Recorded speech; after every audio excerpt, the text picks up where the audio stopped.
Ол неге сен қызығып отырсың, мен түсінбедім мен. Қанша табам, қанша оборотым бар, шатағың не сен, конкрет не үшін шақырдың сен мен? Камера вообще аппасы ғой. Кішкене ұят бар ма? Сен бұндай провокационныйлар қоямын деп айтпадың ғой. Лотерейный система емес пе? Жоқ, лотерейный система. 1 400 000 теңге таптыңыздар. Кей кездері ойлап қалам сені онша жақсы адам емес деп. Неге? Что-то сен низко плаваешь. Сізбен болып кетті ма, сенмен болып кетті ма? Сол түсінбей кетті қой бізде. Жоқ, конкретно айтыңызшы, пайда көрдіңіз. Конкретно. Пайда көрдіңіз бе? Пайда көрмесем жұмыс жасамаймын. Қазіргі уақытта ешқандай заңды бұзушылық жоқ. Ой, анау керек емес зат. Айлар. Қазір бізде 21 ғасыр, 2025 жыл. Димар дүкеніне бара жатырмыз. Біз жақында Мирас ағамызбен жұмыс бастағанбыз. Мирас нижний пробел Димар деген инстаграмда аккаунт. Келіншегім негізі рекомендация берген әділеттік жаңағы шығайық, танысып көрейік балдарына деп. Жаңа нелеріне жазсақ, жауап берген жоқ, кейінірек жауап берді.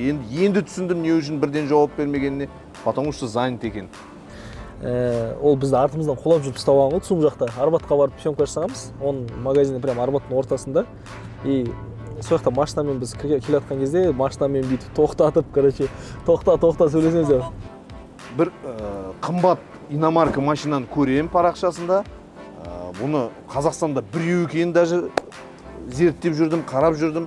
Сол машинаны көріп қалған кезде жанына келіп тоқтай қалам мен. И то оның ішінен әділеттің өзі шықпай қалады. Білмеймін, водительдер ма, басқа бір жігіттер ма шығып қалады. Әділет келмегенше кетпеймін деп тұрып аламын осы жерде. Тоқтай сап ұрсып берді еще бізге. Неғып сен менеджерларын дамбал екен деп ше, жауап бермейді дейді. Қанша болды артынан қолап жүр дейді. Сөйтіп жұмысты бастадық. Енді бізде уже қанша бір ай бұрын бастағанбыз. Алдында еще 10-15 күн умрада болдық, сонымен жұмыс жасалмады. Бірақ сол 10 видеоның арқасында алаңғалаумен сол 100 000 подписчикке жеткіздік. Мен уже өзім қашатын болдым әділеттен, шынын айтайын. Әділет бүгін келмеші, или там бүгін занятпын деп алдап жүрсем де көшеден ұстап тауып алатын болды. Себебі бұл жігіттің істеген ісінің нәтижесін примерно айтайын, жаңағы бір 20 күннің ішінде 100 000 подписчиктер жиналып қалды бізде. Бір айда, примерно. Жұмыс істеген уақытымыз бір 15 күн шығар, может. Бірақ енді уақыт таныс қалып бері өткен уақыт сол ғой. Бір ең көп просмотр жинаған, по-моему, 6 миллион просмотр болды. 4 видео ма сондай? 5 миллионға жақын. Біреу 4 миллион бірдеңе, ең аз 4 миллион бірдеңе, по-моему. 5-3 миллион болып тұр екен. 5-7 миллион просмотр жинаған андай. Адамдар танып бастап көшеде көріп, сөйлесіп кетсек дейді маған даже. Бірінші біздің опыт, когда біз личный бренд емес, именно магазинді продвигать етіп жатқан.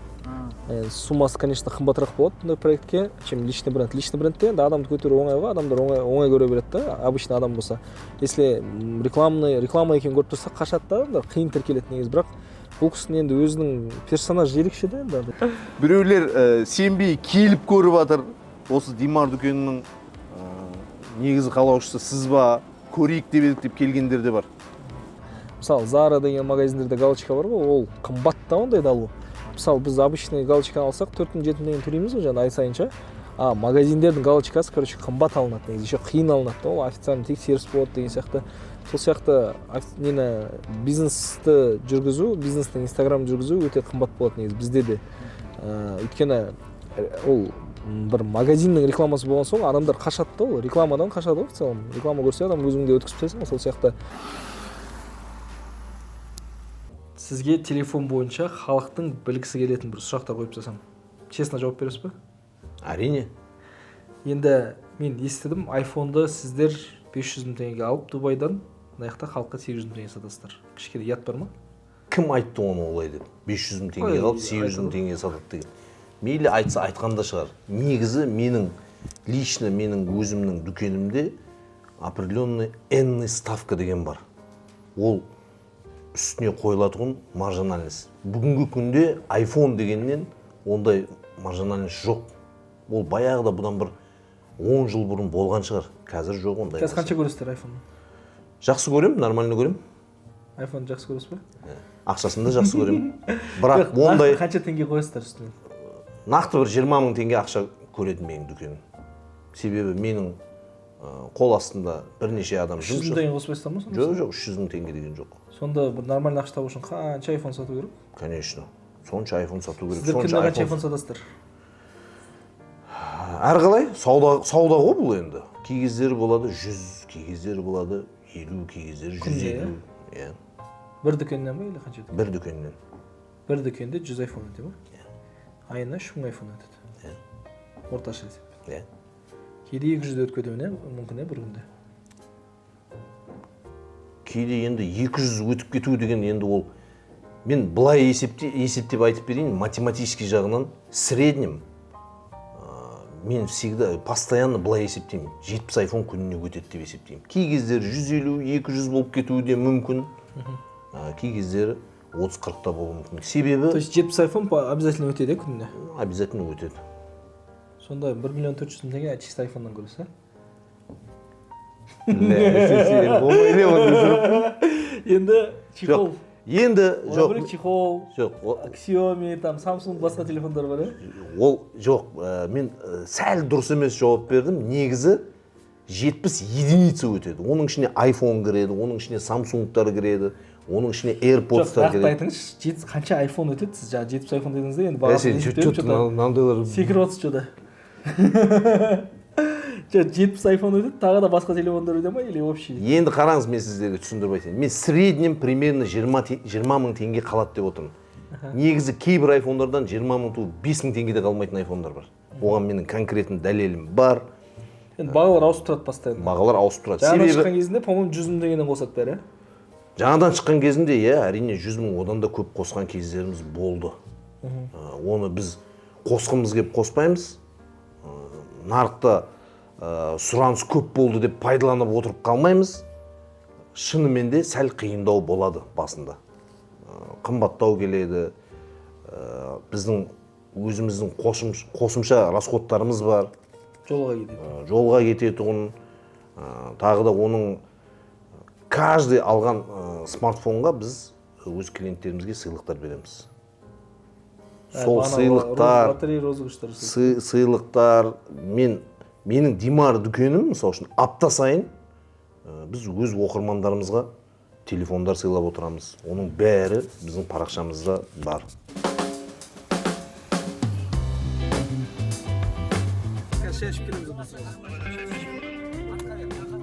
Менің артымда отырған барлығы білетін Арбаттағы ЦУМ, ал ана жерде Димар дүкені. Прям Арбаттың ортасында. Съемкаға локация іздеп жүрген кезде, сол Мирас ағамыз бізді осы жерде артымыздан қолап жүріп ұстап алып, ар жақтан аяқта орын бар деп, өзінің парковкасындағы орын беріп, дальше бізбен танысқан болатын. Что там, сюрприздар болады ма? Так, нам машина қазір 1 сағаттан кейін ойнатылып, екеуін ойнатып жүрмеңіз, ашуланып. Личный брендіңіз дамытқаннан кейін мынандай қате болады. Алла қаласа. Личный бренд дамытқаннан Гелендваген с нуля. Минимальный, Гелендваген, там, Camry 70, Camry 80, сондай ойнатамыз. Camry 70, Camry 80 дегенде қызық емес маған. Что-то сен низко плаваешь. Білдіп қойын, камералар вообще аппасы ғой. Машина ойнаттыңыз, продажа көбейту үшін. Осы машина ойнатқаннан пайда көрдіңіз бе или минус көріп кеттіңіз бе? Жоқ, әңгіме пайда көруде болған жоқ. Әңгіме өзіміздің сатып алушыларымыздың біреуін қуантуда болды. Жоқ, конкретно айтыңызшы, пайда көрдіңіз бе? Конкретно. Пайда көрдіңіз бе? Пайда көрмесем жұмыс жасамаймын мен, конкретно. Пайдам 2000% менің. Ойбай, анау керек емес жатыр. Сен вообще, компроматымен жидің. 1 400 000 теңге таптыңыздар. Жоқ, айтпау керек қой. Енді ол 1 400 000 қайда жұмсайсыздар? 1 400 000 расходын айтып берейін сізге енді. Жоқ, чисто доход қанша қосасыздар деймін мен бір телефон. Жоқ, мен келген товарға примерно 20 мың теңге ақша қосам. Оның ішінен 5 мың тері 10 мың жаңа сыйлықтарына кетеді. Солай айтып түсіндірейін да. Онда етіп чистый прибыльді мен есептеп беретін болсам 5 мың теңге қалады мен. 5 мың теңге? 5 мың теңге қалады. Біздің дүкенімізде бірнеше адам жұмыс жасайды. Бізде доставка деген бар. Бізде ондай жоқ. Саған доставкаға мынанша адам болады, мына қалаға мынанша адам болады деген. Бізде айтылған бағасына Қазақстанның кез келген жеріне жеткізіп беруіміз біздер міндеттіміз. Оны бәрі біледі. неге қазір айфонды кез келген адам сата алады? Мысалы Каспийде айфон деп қойып қазір Инстаграмда, ТикТокта көптеген шығып жатыр ғой, жаңағыдай Каспийдан заказ бердім, андай істемейтін келді, басқа версиясы келді деген сияқты ше. Неге бәрінде рұқсат бар айфон сатуға? Оны енді Официальный не жоқ па, бір қағаз там айфон болады деген сияқты? Былай айтсам, мен қазір адамдарды жамандаған болам, негізі жамандағаным емес, шынымен де солай деп ойлаймын, мен лично өзімнің ойым. Каспий магазинінің басшылары дұрыс емес қарайтын шығар деп ойлаймын. Мен одан ешкімнен қорықпаймын да, шын мәнінде де айтамын, Каспий магазинге бірінші көп айфонды шығарған адамдардың бірі мен шығармын. Оны ел біледі, халық біледі, көріп жүр, алып жүр. Қазір мен Каспийдегі бағамен мүлдем сата алмаймын. Себебі екінің бірі копия алып келетұғын болып кетті. Оны тоже қазір адамдар жамандап атқан болып отырмын. Жамандағанда емес, шынымен де солай болып кетті. Каспийде оны қарамайды? Каспийде оны қарамайды. Не только Каспийде, басқа да банкілерде қарамайды. Негізі, мен егер сол бір Каспий банкінің бір басшы ретінде, бір отделдің басшы ретінде болғанымда, өз ұсынысымды айтушы едім. Осындай мына iPhone сататын бірнеше компания бар. Солардың бәрін тексерейік, зерттейік, қайсысында возможности бар. Ертең оның бір гарантиямен жауап беру дегені бар. Біз бір жылдың ішінде менің мекемем и әрине мен лично өзім жауап берем. Каждый сатып алушылардың алдында. Себебі бұл техника. Әрине брак деген болады. Брак болған жағдайда қайтарып бересіз ба телефонды? Брак болған жағдайда міндетті түрде ауыстырып беріледі. Соңғы айда қанша рет қайтардыңыз? Соңғы айда? Соңғы бір айдың ішінде қанша айфон қайтардыңыз? Соңғы бір айдың ішінде қайтарған жоқпын. Одан алдыңғыларында болды. Бір жылдың ішінде қанша брак шықты? Бір жылдың ішінде среднем айтайын, бір 10-30 брак десем қателеспеймін. Бір жылдың ішінде? Бір жылдың ішінде. Сонда ана толық айфонның сумасын сіз өзіңіз көтересіз. Сонда өзіңіз көтересіз? Жоқ, мен өзім көтермеймін. Мен әрине өзімнің поставщиктерім бар. Осы Қазақстанның ішінде оларға тапсырам. Просто процесс ұзақ жүреді. Оны көп адам түсіне бермейді. Менің дүкенімде сервис ерекше болсын деп, мен қолымнан келгенше өз определенный бюджетіміз бар қойып қойған осындай моменттерге деген. Себебі бұл техника. Бұны мен жасаған жоқпын. Бұл Apple компаниясы жасады мысал үшін. Олар да менің алдымда жауапкершілікпен жүреді. Бірақ та ол процесс ұзақ болып кетеді. Кей кездері сіз өз қалтаңызға өз ақшаңызға өз қалтамнан қойып берем. Сіз өз қалтаңызға өз қалтамнан қойып берем. Компания кейін қашан бастан айтады. Кей кездері болып қалады сондай моменттер. Ол заводской брак емес болып анықталып шығады. Сол кездерде мен кішігірім не қылып қалам жаңағы. Біздің білмегендігімізден ба, или біздің жаңағы сервисіміз жақсы болсын деп жасаймыз ба. Сондай моменттерде кішігірім минусқа өтіп кетеді, но оның бәрін халыққа көрсете береді. Яғни өзіңіз ұтылсаңыз да клиенттеріңізді көрсетпеймін оны, көрсетпеуге тырысамын. Клиенттеріңізге жаңағыдай зиян тигізбейсіз. Жоқ. Осындай лотереялар, там блогерлар, гифтар бір нәрселер ойнатып жатады ғой, там ақша бір нәрсе зат сатып аласың да, и соны сатып алғандардың арасынан бір машина, квартиралар ойнатады ғой. Сіз де сондай машина ойнаттыңыз ғой. Бұл заңмен жасайсыздар ба или просто жасағыңыз келді жасай саласыз ба? Бұл заңға еш кедергісі жоқ, себебі бұл ойын емес, лотерея емес. Менің Димар дүкенінің ішіндегі сатып алушылардың біреуіне, мысалы 100 адам сатып алушы болса, 30-40 адамға сыйлықтарымыз бар, міне мынандай. Ол сыйлық. Конкретно айта аламын. Жоқ, сыйлықтарды түсініп тұрмын. Бұны жасау үшін мен рұқсат алу керекпін ба или керек емес па? Бұған рұқсат керек емес. Мен добровольно беріп жатырмын. Мені ешкім заставлять етіп жатқан жоқ, маған ешкім ақша төлеп жатқан жоқ, лотерея сатылмайды. Жоқ, лотерейный система емес па? Жоқ, лотерейный система емес. Яғни сіздің товарыңызды сатып алған адамдардың арасынан бір адамға сыйлайсыз, машинаны. Одан бөлек қанша сыйлық бар мына жерде? Бір 30 шақты сыйлық бар. Если осының бәрі шын болса, мен неге ұтпаймын? Сіз неге ұтпайсыз? Сіз себебі менің Димар дүкенімнен әліге шейін мен сізбен танысқалы бір телефонды сатып алмадыңыз. Соны сатып алайық та? Иә. Оның үшін сатып алу керек, сосын қатысу керек. Енді сатып алып қатыссаңыз болмайды. Себебі мені танитын адамдардың ешқайсысына бердірмеймін лотерея нелер. Менің ағайын туысқаным ешқайсысы біреуі де қатыспайды. Сіздің дүкеніңізге жай Инстаграмда комментарийде оқығанда жалобалар бар, иә? Ол жалобаларды кім жазады? Конкуренттер ма или шынайы наразы болған клиенттер ма? Енді мен сізге айтайын, мен алдында білмеуші едім бұнда Instagram, TikTok дегендерді. Шыны керек, сізбен танысқалы бері осын өзім зерттеп бастадым. Кейбір комментарияларды оқуға. Менің есебім бойынша 1000 комментариядан максимум біреуі дұрыс емес шығар. Мен кәдімгідей оқып шығам бәрін. Сіз ол кісіні тауып қарасаңыз, сол келген клиент бар реально или просто жоқ, мен іздеп те көрдім, қайтарып жазып та көрдім, жауап жоқ. Конкретно менің клиенттерім просто хейт жазып кету, иә? Мүмкін. Мысалы, бір клиентіңіз келді, бір затыңызға наразы да, сіз ондай жағдай не істейсіз? Затын қайтарып бересіз ба? Ондай кездері моментально түрде, міндетті түрде біз жауапкершілікпен жүретін болғандықтан бір жылдың ішінде біз қараймыз. Біз де сеземіз, енді менің сатушыларым бәрі де уже неше жылдан бері істеп келе жатқан адамдар, примерно білеміз, бұл брак ситуация, бірақ оны анықтап отыратұғын, біріншіден клиенттің уақыты жоқ, екіншіден клиент доволен болу керек, сондықтан мен өзімнің бірнеше жұмысшыларымызға сондай рұқсат беріп қойыппыз. Өзі моментті түрде сол жерде шешім қабылдауға.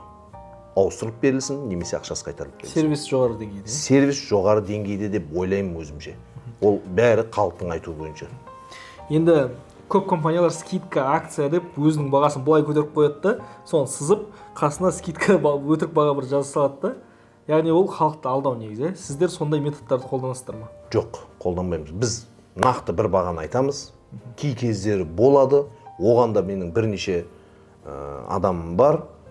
Өздері шешім қабылдай алатұғын сол жерде кішігірім скидкасын жасап беруге дайынбыз. Оны қараймыз жағдайға қарап адамның. Яғни бір өзінің бағасын жоғары көтеріп қойып, оны сызып тастап ондай жоқ. Менде стабильный. Кез келген айфонға, мысалы жаңа алдында айтып өткенімдей, 20 мыңдай ақша қойылады. Ол 20 мың ішінде определенный расходтар бар. Логистикасы бар. Логистиканы алып тастағаннан кейін, Алматыға келгеннен кейін 20 мың теңге ақша қойылады.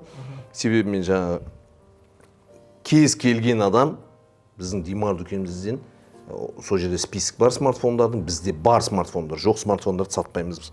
Бар смартфондарды алған адамдар, жаңа бізде сәттілік барабаны деген бар, соған қатысады. Ол сәттілік барабанының ішінде ұтылыс деген нәрсе жоқ, тек қана сыйлық. Біздің Димар дүкені ашылғалы бері бірде-бір адам сыйлықсыз кеткен емес. Ол жағына 100% жауап бере аламын. Зат сатып алсам бір обязательно бір сыйлық беріп жіберемін. Енді бір қымбат затты маған сатып жіберіп, содан бір кішкентай сыйлық алып тұрмын ба мен, или нормальный сыйлықтар қойсыздар ма? Нормальный сыйлық. Ең төмен сыйлық ақшалай сыйлық қойып қойыппыз. Жоқ, ондай нормальный сыйлықтар қоя бергеннен сіздерге пайда қала ма, минус көріп кетесіздер ма? Енді әрине пайда қалмаса жұмыс жасамаймыз.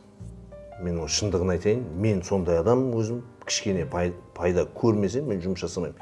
Кейбір моменттер болады. Оны жаңа орыстарда айтқан ғой, жаңа жадность губит фраера деген бар. Өліп жаңа бәленбай айфон бар, бәленбай ақшадан деген кездер, ойбай мен алам, мен көп сатам деп көп ұрынып көрдім. Қазір ондайды жасамаймыз. 200-300 айфон деп сразу сатып алып, оны сатып үлгермей бағасы түскен кездерінде сатқан уақыттарында болды. Но қазір ондай жоқ. Енді Мираса, халықтың бәріне қызық сұрақ. Ана атаны не істедіңіз сіз? Просто контент жасап тастап кеттіңіз ба? Или ол кісімен әлі связьдасыз ба? Қалай? Ол атамен өткенде видеоға түскен күннен бастап, ол ата постоянно біздің жанымызда. Қазір таң атқаннан, магазин ашылғаннан ата жанымызда. Жататын жері бар? Жататын жері пока өзінің баяғы жататқан жерінде, бірақ алдымызда ойда бар. Әділет. Ол не деген сөз? Әділет. Чест. Справедливость. Справедливость? Справедливость. Алланың 99 аты бар ғой соның. Әділ деген содан шығады. Әділет деген ет. Әділет деген әділ ет, справедливо делай деген. Вот, правильно сказал. Мынау дұрыс жерде айтты. Дональд Трамп. Қаттан сөйлемесе естпейді құлақ. Политикада сол жаңалық болды. Минут через 10 мы начнем прямой эфир, где мы вручим наш автомобиль.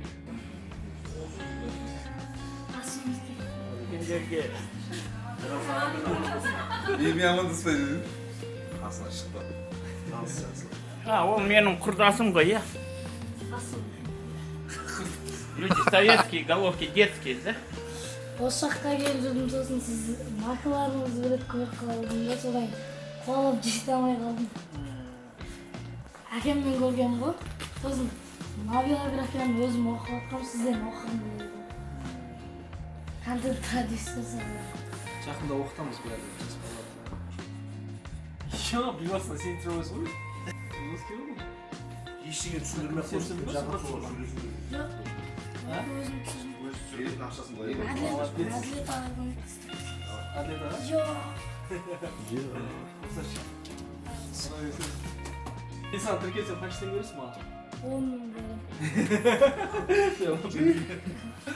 Енді тіркелеміз. Осы телефон мен аксессуар сату қазіргі уақытта жақсы кәсіп болып есептеледі ме? Сіз барлығын жоғалтып алып, бәрін басынан бастауға возможность болса, осыны қайтадан бастар ма едіңіз осы істі? Шынын айтайын, бір қатты бір жаңағы жақсы байып кетеді ондай бір там байып асып тасып кетеді ондай бизнес емес деп ойлаймын, өзімнің көзқарасым. Бірақ бүгінгі күнге менің келіншегімді әрқайсымызды бір 5 мың контактымыз бар, мысалы үшін телефонымызда. 10 мың шақты адам таниды, тек қана бізден алады, ол не деген сөз, ол сенім артқаны деген сөз. Яғни клиенттеріңіз, постоянный клиенттеріңіз көп, иә? Бар, Аллаға шүкір бар. Ол неліктен көп болады, олар риза болғаннан, иә? Риза болғаннан жыл сайын Туысқандарына кеңес береді. Иә, туысқандарына береді, жора жолдастарына береді, жаңағы әріптестеріне береді дегендей кеңес береді бізді. Соның өзіне кей кездері үлгермей қалатын уақытымыз да болады. Ол қазір айтсам мақтанған болып кетем, бірақ Аллаға шүкір. Бірнеше адамды жұмыс беріп отырмыз, бірнеше адам бұл міндетсінгенде емес, наоборот мен қуанам. Менде осындай адамдар жұмыс жасап, кішігірім табысқа жеткеніне. Біз бір жаңағы бір айтқандай бәленбай сума ғой, мысалы үшін бір iPhone 500 мен 800 мыңның арасында, мысалы үшін iPhone. Елдің бәрі ойлайтын шығар, ойбай мыналар миллионер деп. Маржинальность өте аз. Қанша процент? Айтсам сізге өтірік болар, маған процентті шықпайды ғой, былай есептесең. среднем 1%, 2%. 1%, 2%. Бірақ бізде мынандай бір не бар да, айналым бар. Бір айлап ұстап отыра алмаймыз біз. Біз бүгін алған товарды бір аптаның ішінде реализовать етіп үлгеруіміз керек. Үлгермесек, конкуренция көп, өзіңіз айтқандай. Сіздің дүкеніңізде Қытайдан келген ең арзан заттарды сатады деген рас па? Өтірік. Комментарийді алында оқыдым мен. Мен де оқып көрдім, бірақ ондай комментарий нақты мына Димар дүкенінде Қытайдан ең арзан затты алып кеп қымбатына сатады деген сөзді көрген жоқпын. Кейбір заттар бар, арзандар деген сөзді оқыдым, оларға да қайтып жаздым. Ешқандай сөз болған жоқ, жауап болған жоқ. Яғни комментарий жазады, егер сіз онымен жаңағыдай ол проблеманы шешкіңіз келіп сөйлескіңіз десе, олар жауап бермейді, иә? Міндетті түрде менің жұмысым сол. Комментарийдің бәрін оқисыз? Комментарийді оқимын, қараймын, кім не жазып жатыр. Себебі мен осы комментарийдің арқасында өзіме білім алам деген ойдамын. Білмеген жерімді дұрыстауға тырысам деп ойлаймын өзімше. Бірақ ондай жаңағыдай бір комментарийлер жоқ. Кейбір жерлерде жаңағы бір ойын күлкі видеоларымыз бар. Сол кездері бір жазғандарына оны бір қатты не қылмаймын, жүрегіме алмаймын. Сосын ең не басты бар, сұрақ, жасың 50-ге қарағанда өсіп жүрсін дегендер бар, енді оларды не қылмаймын. ең басты сұрақ, неге камераны қосқан кезде өте мейірімді болып қалдыңыз? Кім айтты мені камераны қосқан кезде өте мейірімді болып? Қазір көріп отырмын ғой. Мен қалаймын, мен солаймын. Өмірде сұрақ қойған. Өмірде қалаймын, камерада да солаймын. Мен каждый айтқан сөзіме жауап беремін. Жоқ, өмірде сұрақ қойсам басқаша жауап бересіз ғой, күліп, ойнап, қазір что-то слишком серьезно. Жоқ, слишком серьезно емес, мен бар сұрақтарға, сен өзің провокационный сұрақтар беріп отырсың да кәдімгідей. Анау үй деп жатыр, мынау бүй деп жатыр. Конкретно біреу келсін менің алдыма. Мен Димар дүкені қай жерде екен, елдің бәрі біледі. Қандай адрес? Алматы қаласы Жібек жолы 81/1 деген жерде орналасқан. Димар деп былай жазып қойған. Жазылып жазылып. Ертең толпа жиналып тұрмасын алдында. Пожалуйста, келіңіздер, қолымыздан келгенше от души күтіп жіберуге дайынмын. Енді бізде, мысалы мен сіздікіндей кәсіп ашқым келді. Сіздікіндей квадратурада, примерно қанша 50-60 квадрат қой сізде. Сол жерге товарды толтыру үшін, телефон, аксессуарды толтыру үшін қанша теңге кетеді? көп ақша кетеді оны есептеу керек. Көп ақша кетеді. Орташа. Қазіргі күнде мына европезированный халықпыз ғой, $100,000 деген ақша жетпейді оған. Ары қарай айтпай ақ қойын, одан да көп ақша жетпеуі мүмкін. Енді көп деген әркімге әртүрлі ғой. Біреуге 2 миллион көп болып көрінеді, біреуге $2 миллион аз болып көрінеді деген сияқты. Енді Сіз нақты бір сумма нақты $100,000. Мысалы, кәсіпкер, жас кәсіпкер осы бизнесті бастағысы келді да. Енді ойлайды, бұл жақтағы заттар ашып кетпейді, сасып кетпейді, андай тұратын заттар срок өтіп кетпейді. Олар андай остаток қалмайды деген сияқты. Или остаток қала ма сіздерде? өте көп қалады остаток. Өте көп қалады. Новый модельдер шыққан кезде Новый модель шығады, ескі модель қалып қалады. Кей кездері біз сатып үлгермей қаламыз. Бәрібір менің мына жерімде бар.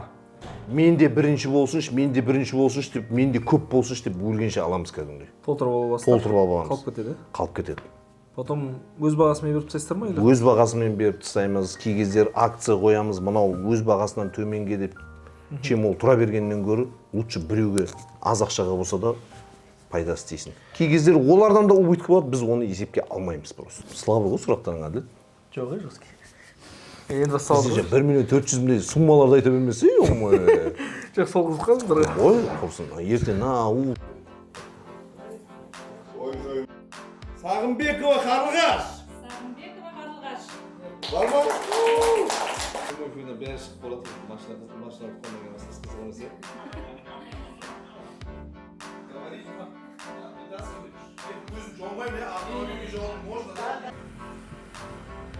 Құттықтаймыз сізді, поздравляем.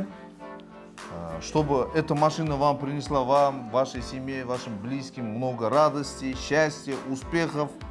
И не забывайте про нас. Да. Спасибо большое магазину Димар. Я очень рада.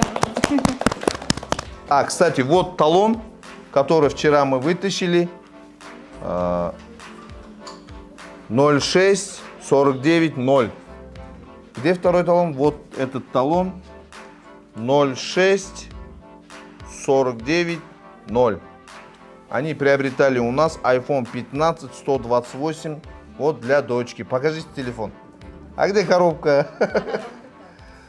iPhone 15, да. Все верно. Сонымен сіздікіндей кәсіп ашу үшін нақты қанша сумма керек?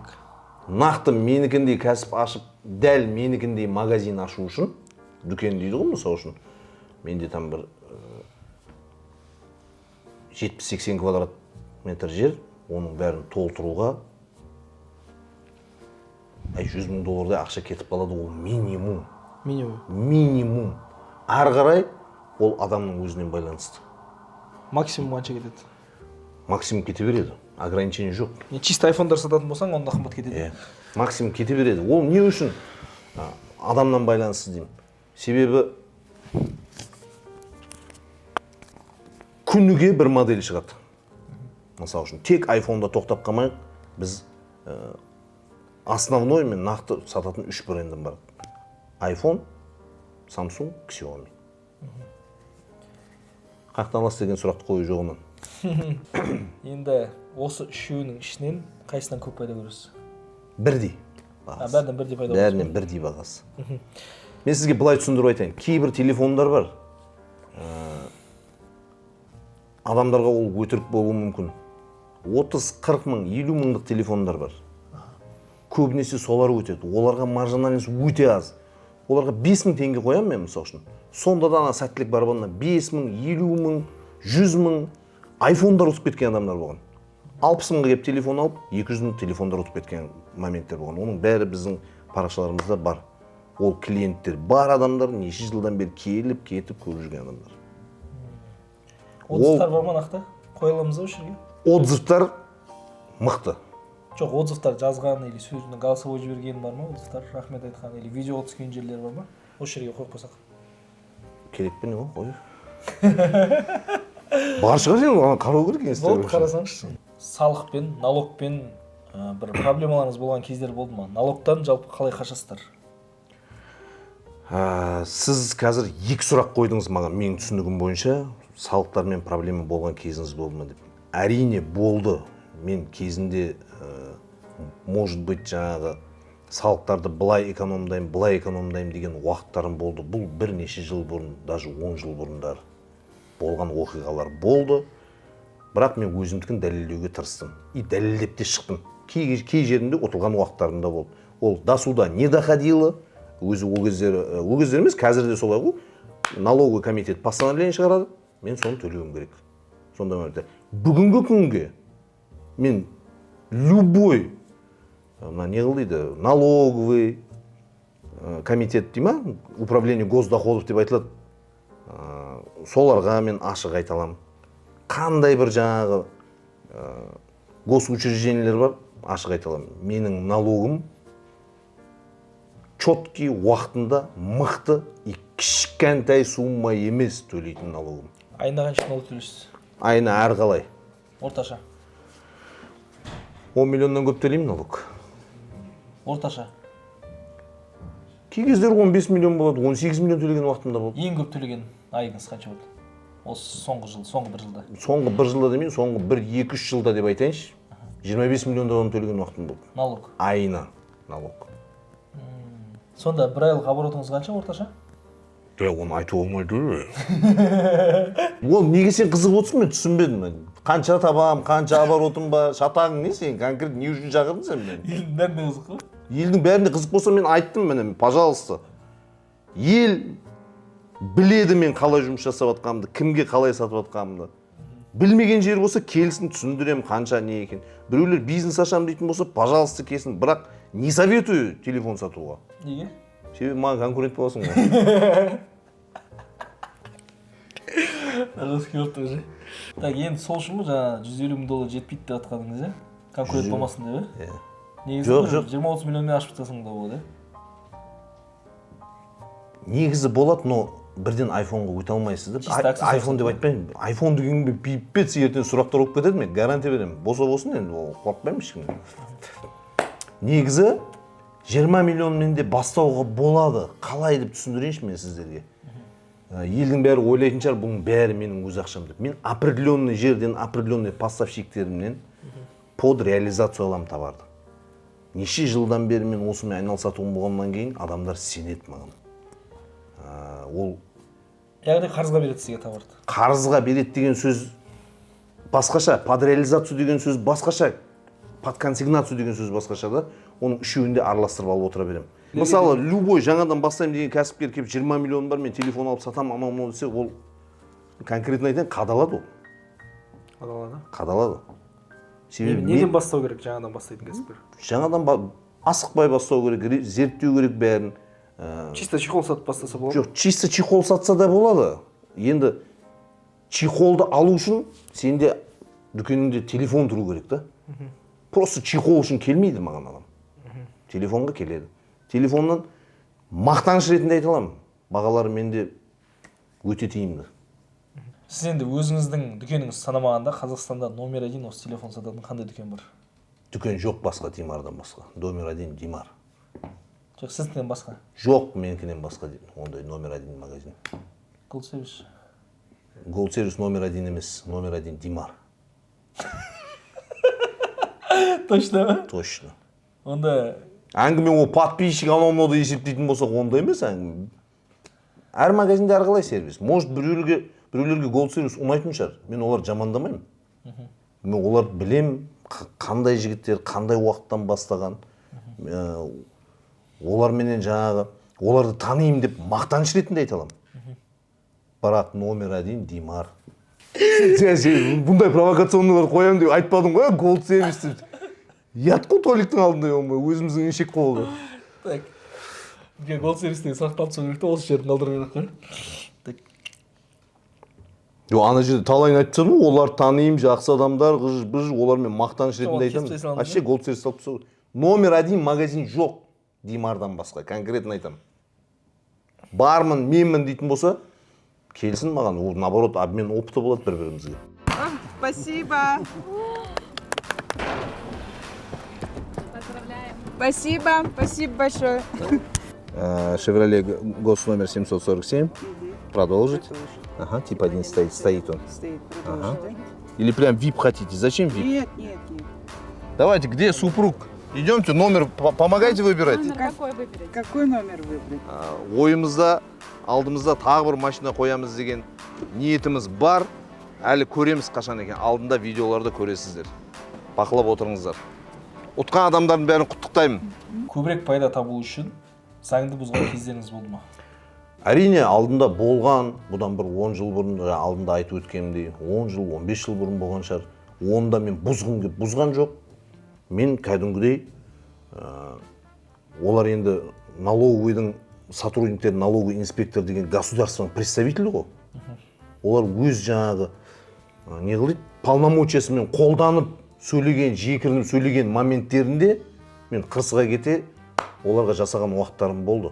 Сонда да мен өзімдікін дәлелдеп шыққан уақыттарым болды. Бірақ ол жерде Бірақ қазіргі уақытта ешқандай заңды бұзушылық жоқ. Бұза алмайды деп ойлаймын ешкім. Қазір бәрі прозрачный болып кетті ғой. Тексеріс келсе, пожалуйста. Тексеріс просто келе алмайды маған.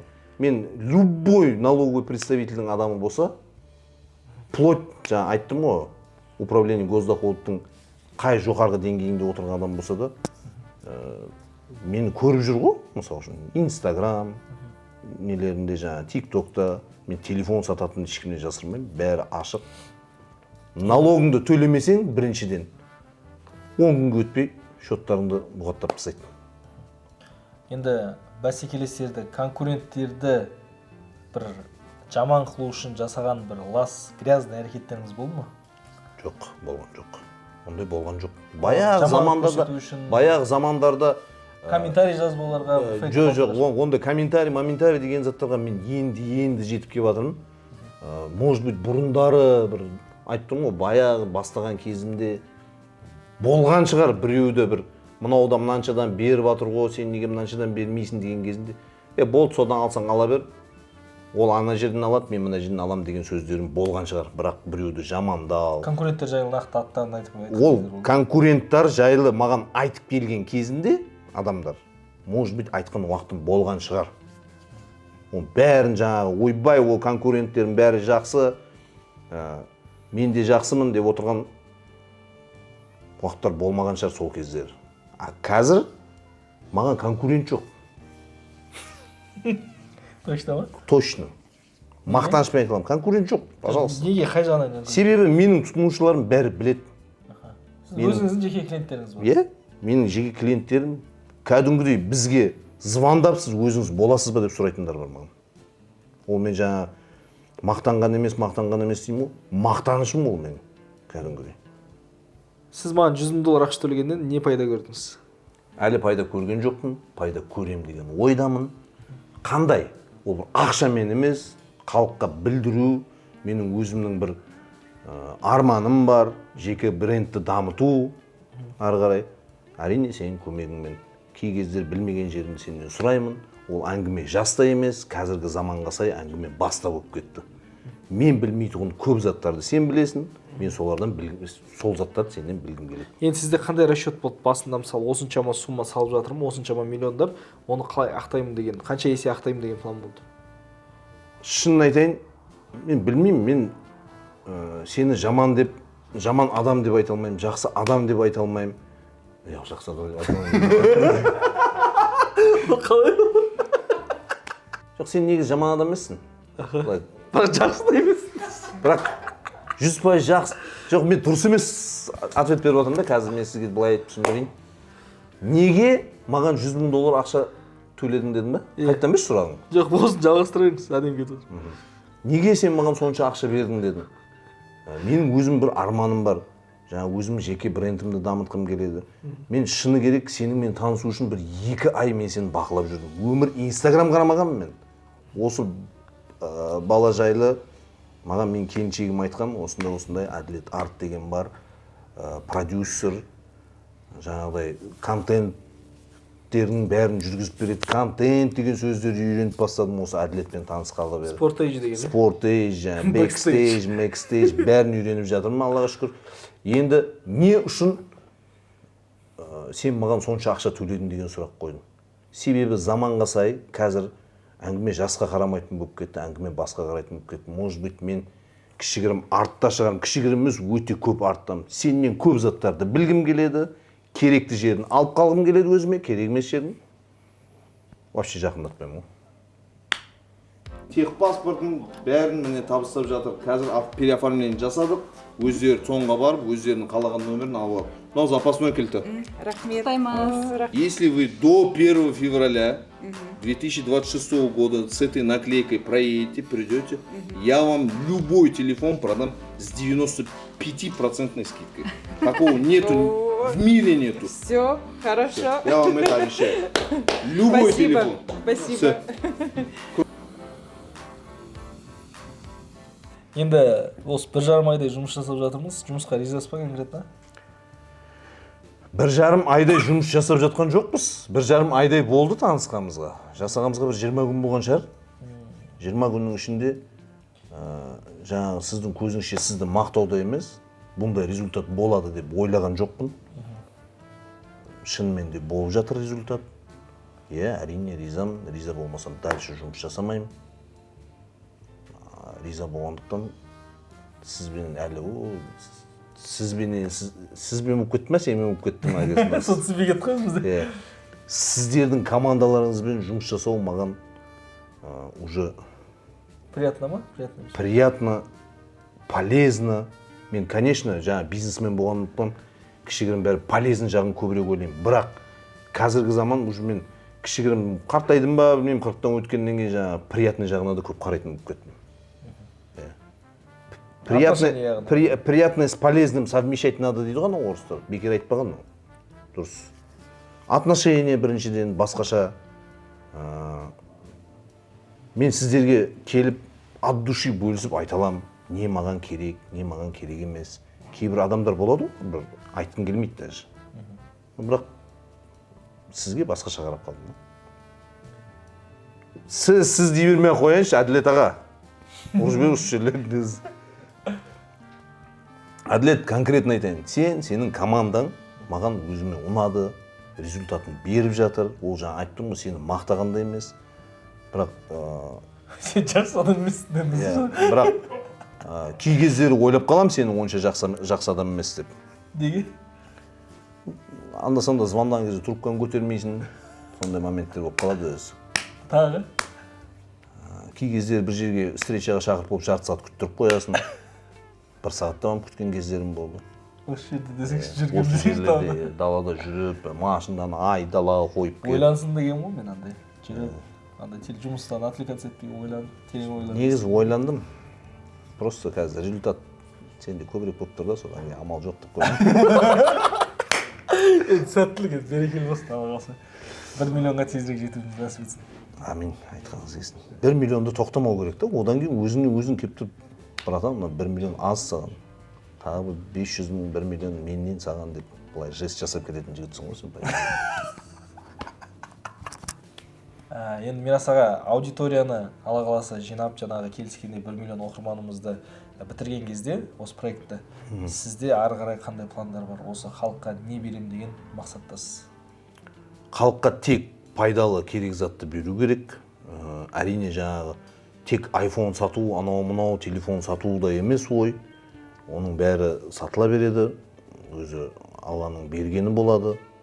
Бірақ та қолымыздан келгенше, бағанада мен айтып өттім, тек қана мен бұл жерде жалғыз өзім емеспін. Біріншіден менің басшылығымда, мен басшылық етіп жинаған командам бар, солардың арқасында деп ойлаймын. Бірінші Алланың арқасында, екінші сол балдардың арқасында.